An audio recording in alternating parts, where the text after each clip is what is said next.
Though I've got more than a few years before I get there myself, I have to say, retirement sounds like a pretty awesome deal. Assuming you planned well, you can spend many years living carefree, celebrating the best that life has to offer. You never have to worry or even care about anybody else except for you and your loved ones. Wait, that sounds a little bit off, doesn't it? Well, let's start over. You don't retire from being a Christ follower. Let's chat about it.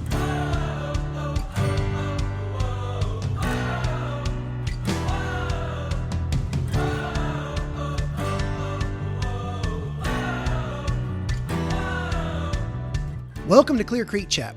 That's Chat with two T's because this podcast is coming to you from Chattanooga, Tennessee, and is a ministry of the Clear Creek Church of Christ.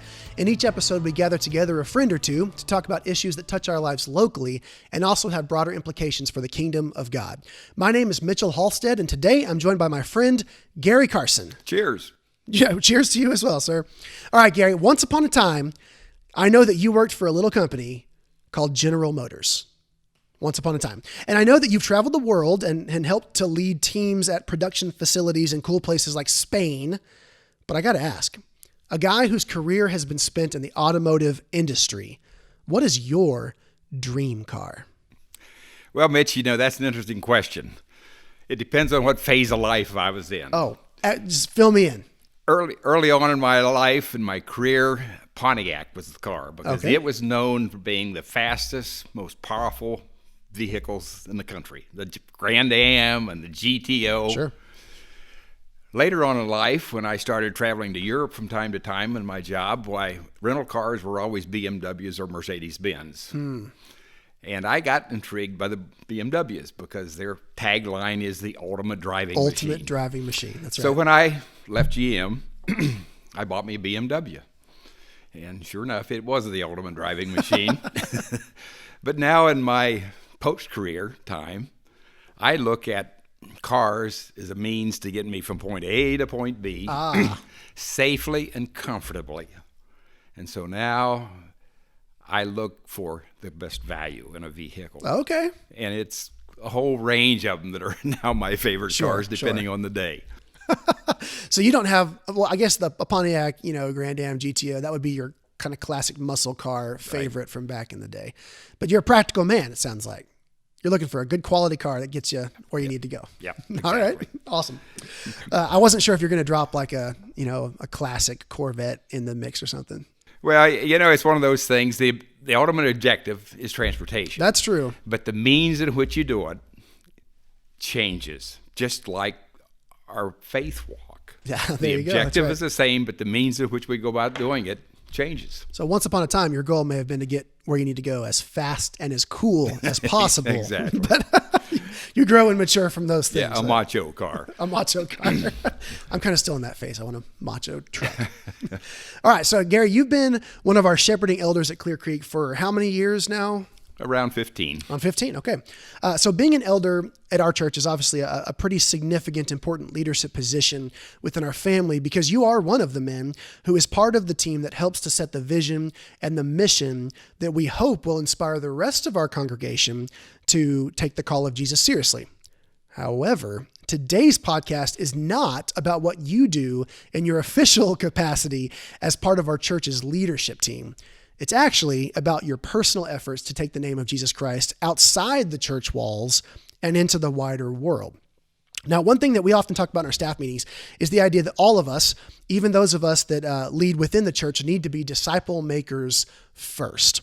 So that means that I'm a disciple maker who happens to be a youth minister. That means that you are a disciple maker who happens to be an elder. The first part of that sentence is what this conversation is all about. So let's jump into it. Now, as we've asked the last couple of interviews we've done, I kind of want to know a brief bio sketch of you. So how and when did you initially come to faith? But beyond that, when do you feel like you really started to take ownership of your faith? I guess I would distinguish baptism from when I came to faith. Sure. Baptism is a step that you first take because that's what you're taught to do and that's what you're commanded to do. But it was later in life when I began to understand the responsibility that went with it, my responsibility to give back because somebody had given to me, And so and there's a whole range of those little steps, but two of them that stood out, after Rosemary and I moved into Dayton, Ohio, my first job after I'd finished college, we ended up being a part of a great church family, but there was no youth activities at all. One of the first things they did when I got there, probably the second week I was there, they made me teach the high school class. Just throw you into the deep end, right? And so it was interesting because the first Sunday I was there, the back row consisted of the troublemakers. Wow. And there was one leader. I've known those kids before. And so the first Sunday I was there, I noticed them back there buzzing and laughing and carrying on. And so I stopped the class and I grabbed the leader's name and I said, "Hey, I'd like to understand what's so funny back there. Share it with me."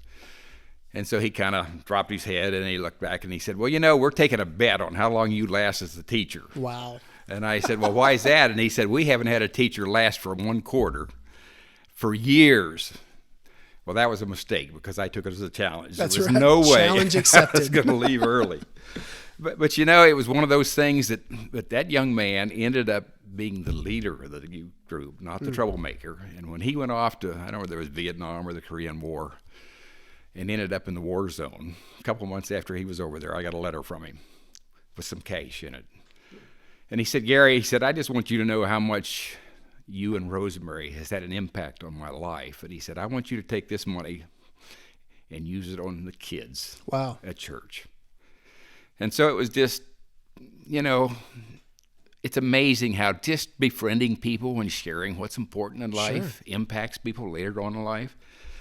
Another one that I guess comes to my mind is when we moved to Spain. You talked about Spain. There was a little Spanish congregation that we worshiped at, and they had a young Spanish preacher that, to me, was the ultimate example of being a disciple maker. I mean, every day he was out in the community sharing his faith with somebody. And he shared with me, I don't know, one time when we were there about a ministry that he had going on at the prison there, not far from town, a federal prison. And he was studying with some of the prisoners. And he was having a success. People were getting excited about being Jesus followers. And Spain, as you may or may not know, was a strong Catholic country. And so the prison authorities decided, hey, we got to put the brakes on this. So what they did, when he would come into the waiting room before he got to go in and see the prisoners, they would make him wait there until 5 minutes before the visiting hours was over, and then let him go in. Wow. I don't know about you, but if it had been me, I'd have said, well, that door's been closed. I'm going to do something else. Sure. He looked at it as another way. Maybe God's wanting me to take it a different path to it. And so while he was sitting in the audience or in the waiting room, he started studying with the family members that were coming to visit the people. Really? And all of a sudden, more and more people come to study the Bible in the waiting room. And so the prison officials said, whoops, we got to put the brakes on this. And so then when he started coming into the prison, they immediately grabbed him and rushed him back into the prison because I guess they figured they'd rather him preach Jesus to the prisoners than the law-abiding citizens of Spain. Oh, man. So it taught me that, when things don't go well, maybe it's because of the way we're doing it, not because of what we're trying to achieve.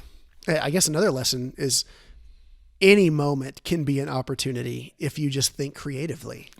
Absolutely. Wow.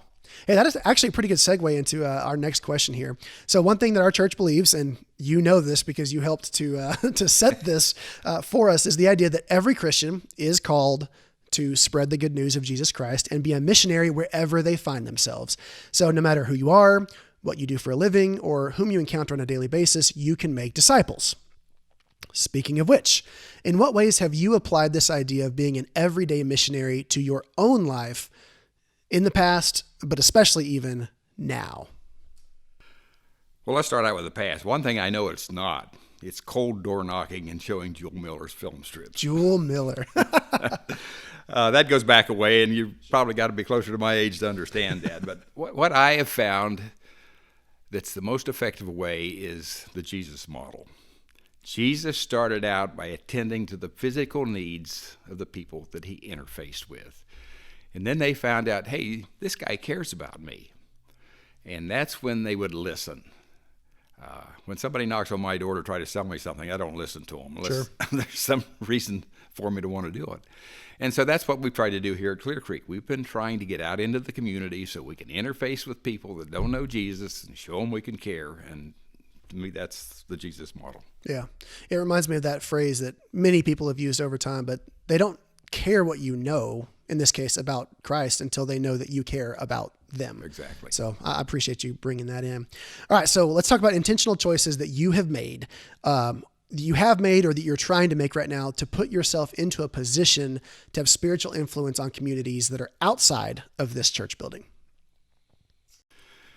Yeah, when I retired, When was that, by the way? When did you retire? 2004. Okay. So when we moved down here, we built a house in the country, so we didn't have a bunch of neighbors that we could interface with. My fact that I moved out of the workforce, I didn't have coworkers that I could interface with, so we had to say, where can we interface with people where we can have an influence? And so we had to look at different options, and the first one and the easiest one for us was our small groups. As you know, Mitchell, with the work you do with Bethel Bible Village, my small group's been able to get over there, and we serve lunch to high school kids during the school year. And our small group also will, time to time, take dinner in to one of the houses and spend an evening with the kids and give the house parents an evening off. And so it's a chance for us to just sit down and talk to these troubled kids about life and how we got through some of the things that they're dealing with. And so it was a great opportunity there. But individually, I got to looking around, and matter of fact, a friend of mine from Austin, Texas, shared with me that he does income tax preparation for people that can't afford to pay for it or not have the capability of understanding all the ins and outs. And so I got certified as a tax preparer here in Chattanooga, and Which was not what you had done for your career. You were not a tax guy. No, not at You're all. An executive. Yeah. Totally different. Yeah. But ended up working with one of the national organizations that has offices here in town and preparing taxes. And I thought, I can't sell Christ. I'm there to prepare taxes. And so how can I subtly, maybe that's a bad word, but how can I do that without being offensive? Sure. So what I did is I come in here and I grabbed a handful of the Clear Creek ballpoint pens because everybody has to sign documents.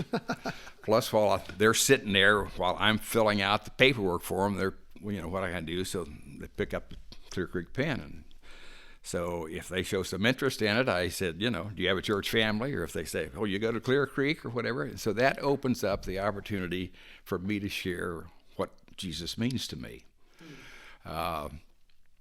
Beyond that, sometimes there's lull periods. And so my co-volunteers and I are sitting there and we talk about things like, what do you do to fill your day while you're retired? Yeah. And so then it's a chance for me to share what I do through my church activity. So it's an opportunity for me to get to meet people that I wouldn't normally have an opportunity to meet. And also it provides some mechanism where people can show some interest rather than me trying to force it on them. Yeah, it's kind of interesting. I see a bit of a mirroring with your example of the Spanish preacher who would go to the prison. He went for the prisoners, ended up really reaching many of the families. You technically went to help the people with taxes, but you end up spending quite a bit of your time influencing your fellow volunteers. So it's like whatever your original objective was, there's other opportunities available if your eyes are open to see them. Yep, exactly. That's pretty awesome. Okay, I'd love to know, and you've already dropped in a few of these as we've gone so far, but how do you feel like you've witnessed God rewarding your efforts to reach others? Like what types of wins or successes do you feel like you've been able to see? Well, sometimes we have too big of expectations of the results of what we do. Sure.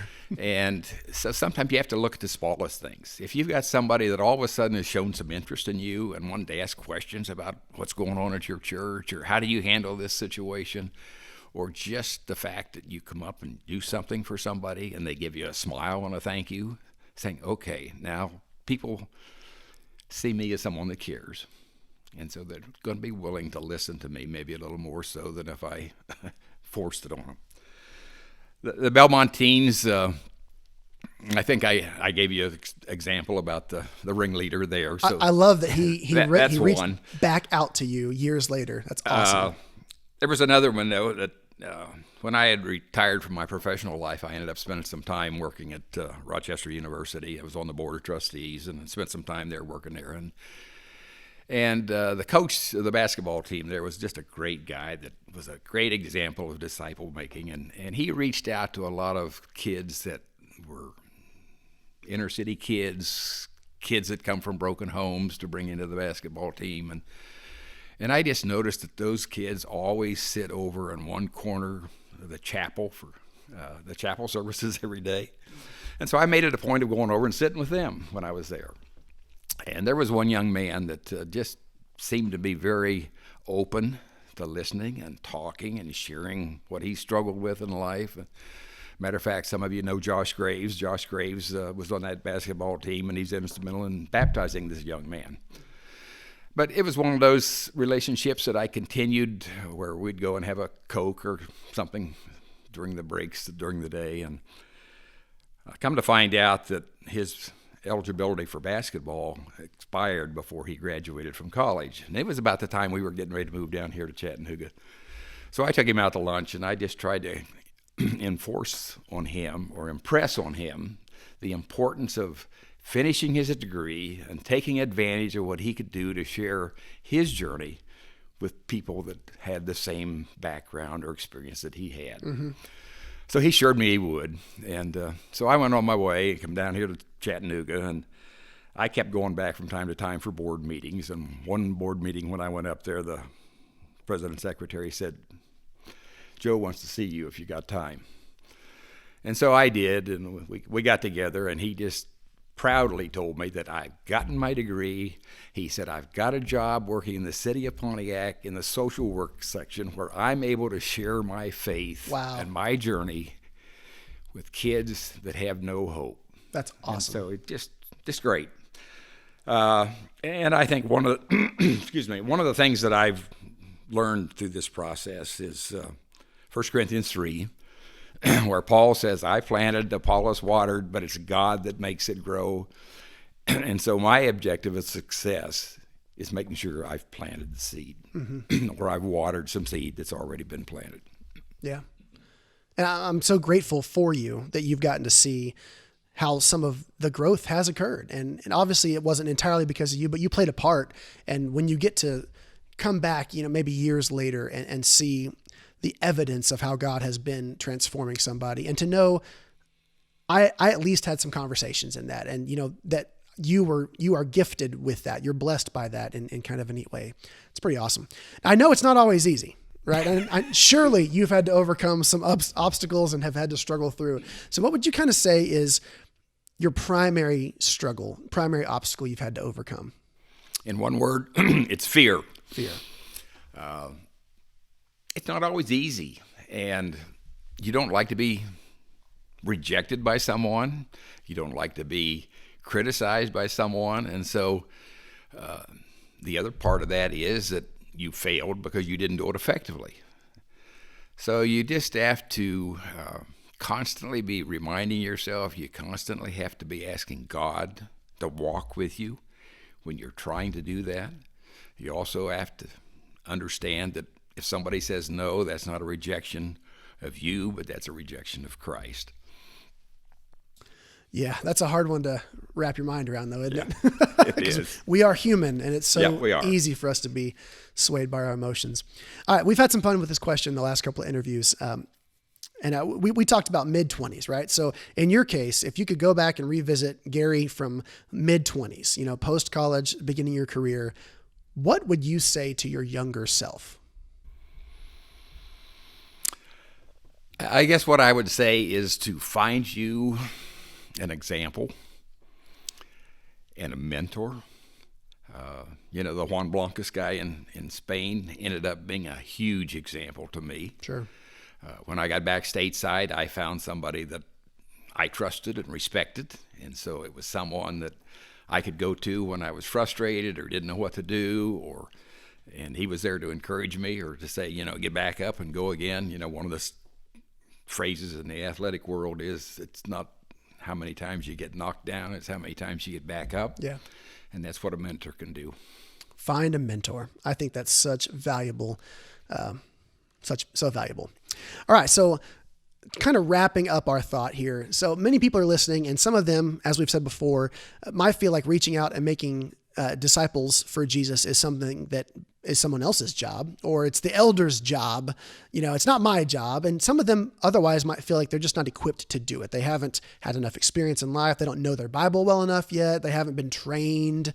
What would you say to somebody that's in that camp, either of those camps? Well, I think the first thing the Bible commands is that's a responsibility of all of us. It does. I think the second thing that jumps out is that typically people are going to come near or listen to somebody that's on the same ground or level that they are. If you're a minister or a preacher or a professor, that's what you're expected to do. So what's your motivation? Well, it's to keep my job, maybe. That's a good point. Where if it's just common Gary Carson, then maybe my motive for doing it is because I care about that person. And so it's just, we need to know that everyone knows Jesus because somebody reached out to him.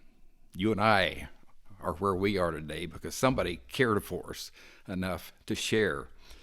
And I think sometimes we think, that's, like you said, the preacher's job, the elder's job. But I think we need to understand that we're not all called to be a Billy Graham or a Rick Ashley or a Josh Diggs. Every one of us has a different gift. And so what we need to do is to find our gift, no matter how insignificant we may think it is, because we don't know how much of an impact it's going to have, and step out and use it. Yeah, you made a great point that I hadn't even considered before. Some people think the minister, the elder, the church leader has the advantage because, they're the expert, quote unquote. But what you kind of said was, think about it differently. Think about yourself not having the baggage of the expectation of having to do this as an advantage. Like your only agenda is simply to love the person. That's the perception.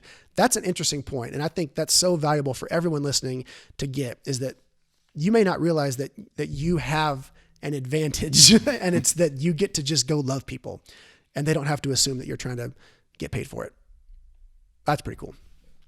Well, that's all the time we've got for today's chat. Gary, thank you for joining me on the podcast today and for helping to paint this bigger picture of how all of us can and should look for creative ways, including tax prep, for helping put our faith to work in the world around us. For the rest of you out there, remember, if you are a disciple, you are called to spread the good news of Jesus to your neighbors throughout your city and to the very ends of the earth. Grace and peace.